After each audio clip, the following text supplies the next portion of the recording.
बिस्मिल्लाहिर्रहमानिर्रहीम। मेरा नाम डॉक्टर सैयद मज़हर अब्बास रिज़वी है और मैं 25-26 साल से माहिर अमराज़ अतफ़ाल हूँ। आज मैं आपको माँ के दूध की अफ़ादियत के बारे में कुछ बताना चाहूँगा।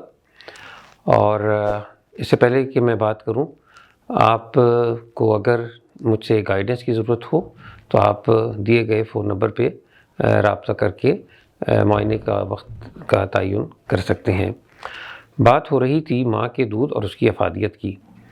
बच्चा पैदा होता है तो कुदरत ने उसकी खुराक का इंतज़ाम किया होता है, मगर जब पहला बच्चा पैदा होता है तो माँ भी बहुत एग्जॉस्टेड होती है, उसको तजुर्बा भी नहीं होता, ऊपर से ख़ानदान वालों का प्रेशर भी बहुत ज़्यादा होता है और दूध भी पहले 10 दिनों में बहुत कम आता है।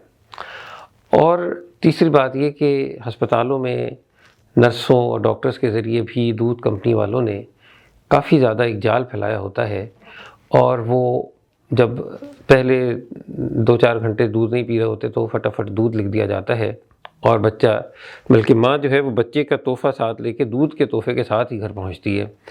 और फिर उसके बाद कुछ और मसाइल पैदा होते हैं। साफ ज़ाहिर है, जब आप ऊपर का दूध पिलाते हैं तो जरासीम जाने का एहतमाल होता है, जिसकी वजह से बच्चों में इसहाल, और इस उम्र में अगर इसहाल हो जाए, डायरिया हो जाए तो ये एक बहुत बड़ी इमरजेंसी है। बच्चों को अस्पताल में दाखिल होना पड़ता है, कैनुला लगाना पड़ता है, इंजेक्शंस देने पड़ते हैं और बहुत सारी अमवात पाकिस्तान में इसी वजह से होती हैं कि हमारे यहाँ एक्सक्लूसिव ब्रेस्ट फीडिंग नहीं है, यानी सिर्फ माँ का दूध पिलाना।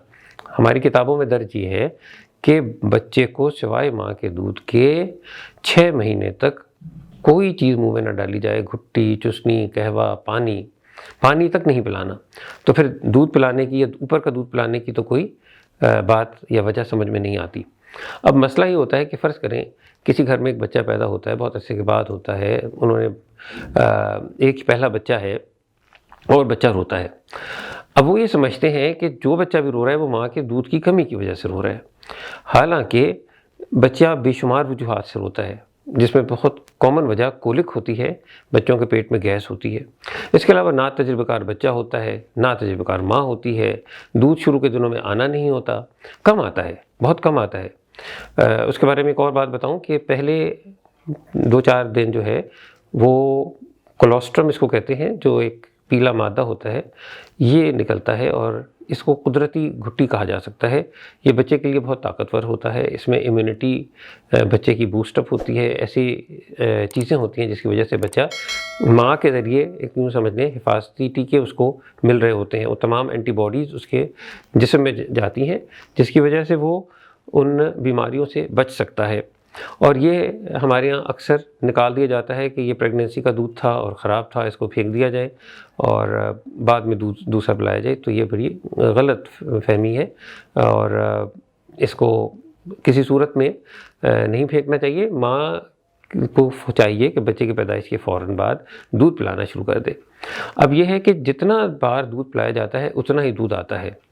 मसला ये है कि जब आप दूध ऊपर का शुरू करा देते हैं तो उतना दूध जब नहीं निकलेगा, खाली नहीं होगा, तो फिर अल्लाह ताला दूध देता भी नहीं है। ये कुदरत का अमल है कि जितना ज़्यादा बच्चा कोशिश करता है उतना ही दूध भी ज़्यादा आता है। पहले 8-10 दिन बच्चा ज़्यादा सोते हैं, उनकी रिक्वायरमेंट कम होती है, वो बहुत कम दूध पी रहे होते हैं और जब हम ऊपर का दूध शुरू करा देते हैं तो उनका जब मैदा भर जाता है तो वो फिर माँ का दूध नहीं ले रहे होते। अब मसला ये होता है कि जब वो दूध नहीं ले रहे तो दूध पैदा होना भी कम हो जाता है। फिर जब ऊपर का आप दूध देते हैं तो उससे हवा ज़्यादा जाती है और उससे गैस, जो बच्चों में नॉर्मली भी जो बच्चे माँ का दूध पी रहे होते हैं उनमें भी थोड़ी बहुत गैस होती है और बच्चे उसी वजह से रो रहे होते हैं अक्सरियत।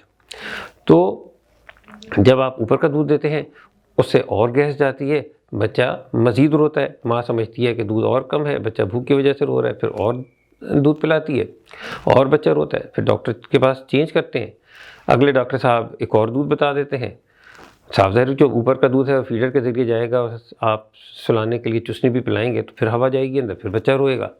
तो अल्टीमेटली कभी कभी ऐसा भी होता है कि आपके पास 5-5 डब्बे दूध के पड़े होते हैं, ये दूध ठीक नहीं है, फ़लाँ था, फ़लाँ डॉक्टर साहब ने फ़लाँ का लिख दिया और अब बच्चा उसी तरह है, रो भी रहा है, माँ भी परेशान है कि कौन सा दूध पिलाया जाए। तो इसलिए मैं यही कहूँगा कि अल्लाह ताला ने जहाँ आपको एक बच्चे से नवाजा है वहीं पर उसकी खुराक का इंतज़ाम किया है और ज़रूरी है कि फ़ौरन उसको खुराक दी जाए, यानी दूध पिलाना शुरू कर दिया जाए। अब कितनी बार पिलाया जाए ये अक्सर लोग पूछते हैं। ऑन डिमांड फीडिंग है, बाज़ बच्चे बहुत ज़्यादा मांगते हैं। आम तौर पे 3 से 4 घंटे का वक्फ़ा होता है। 3 घंटे में आप दोनों तरफ 5-5 मिनट भी काफ़ी होते हैं। बाज़ बच्चे जो हैं वो ज़रा देर तक पीते रहते हैं, वो स्लो पीने वाले होते हैं। अच्छा, उनको कभी भी खींचना नहीं चाहिए, बल्कि आहिस्ता से हटाना चाहिए। बीच में उंगली डाल दें, साफ़ सुथरी उंगली, ताकि उसका प्रेशर रिलीज़ हो। वरना निप्पल जो होती है वो एब्रेजन हो जाते हैं और वो ज़ख्मी हो जाती है और फिर माँ दूध पिलाने के काबिल नहीं रहती। तो आपने जब दूध हटाना है, बच्चा देर तक पी रहा है और आप समझते हैं 5-7 मिनट हो गए हैं, अब उतना दूध आ चुका होता है जितना उसे चाहिए। दोनों तरफ 5 to 7 मिनट्स काफ़ी होते हैं। तो आप बीच में उंगली डाल दें जिसकी वजह से प्रेशर रिलीज़ हो और बच्चा दूध छोड़ दे। और जब जो बच्चे माँ का दूध और ऊपर का दूध पीते हैं, 2 से 4 महीने बाद ये अक्सर माँ का दूध छोड़ देते हैं। इसको निप्पल कन्फ्यूजन कहते हैं, क्योंकि माँ का दूध मुश्किल से आता है और ये मीठा नहीं होता, और जो ऊपर का दूध होता है वो बहुत आसानी से आता है और मीठा भी होता है। जब बच्चे 2 तरह के दूध ले रहे होते हैं तो फिर माँ का दूध मुँह नहीं लगाते और ऊपर का दूध पीते हैं। लिहाजा 2 से 3 महीने पे हमारे पास अक्सर माएँ आती हैं कि जी दूध आना ख़त्म हो गया, अब तो नहीं आ रहा, अब तो मजबूरी है। अगर हम उनको इफ़ादियत बताएं भी तो कहते हैं कि अब तो हम ऊपर का दूध पिला रहे हैं, क्या करें, बच्चा दूध नहीं पी रहा। उसका भी कुछ तरीका है। हम ये बताते हैं कि अगर आप अभी भी चाहें कि दूध पिलाना चाहें तो सबसे पहले तो ये मत सोचें कि दूध नहीं आ रहा। अल्लाह ताला ने दूध का इंतज़ाम किया हुआ है। आपका दिमाग जो है, इससे भी एक हार्मोन निकलता है जो इन्फ्लुएंस करता है। तो अगर आप परेशान होंगे तो दूध कम बनेगा। दूसरा, जितना ज़्यादा आप दूध पिलाएंगे उतना ही ज़्यादा दूध आएगा और उसको, बच्चे को दूसरी प्रॉब्लम्स भी कम से कम होंगी। इसहाल नहीं होगा, इन्फेक्शन नहीं होगा, पेट में दर्द नहीं होगा और उसको माँ की ममता जो मिलती है। इसके फ़वाइद जो हैं न सिर्फ बच्चे के लिए हैं, माँ के लिए भी बहुत ज़्यादा हैं। माँ के जो फ़वाइद हैं उनमें फैमिली प्लानिंग या स्पेसिंग हो जाती है और 1-2 साल तक, इससे पहले कि नया बच्चा आए, इस बच्चे को पूरा टाइम मिलता है कि इसकी आप मुनासिब परवरिश और पर्दाख्त करें। और इसके बाद ही हार्मोन का लेवल्स इस तरह हो जाता है कि माँ कंसीव नहीं करती है। लिहाजा प्रोलॉन्ग ब्रेस्ट फीडिंग, जो कि हमारे कुरान के मुताबिक 2 साल तक है, उसमें एक तरीके से कुदरती फैमिली प्लानिंग है कि इस दौरान हार्मोन्स ऐसे नहीं होते। वो दूसरे मेजर्स भी लेने चाहिए फैमिली प्लानिंग के, मगर ये एक कुदरती तरीका भी है। इसके अलावा माँ की छाती का कैंसर और यूट्रस का कैंसर, सर्वाइकल कैंसर, इन तमाम में काफ़ी कमी देखी गई है वो माएँ जो दूध पिलाती हैं।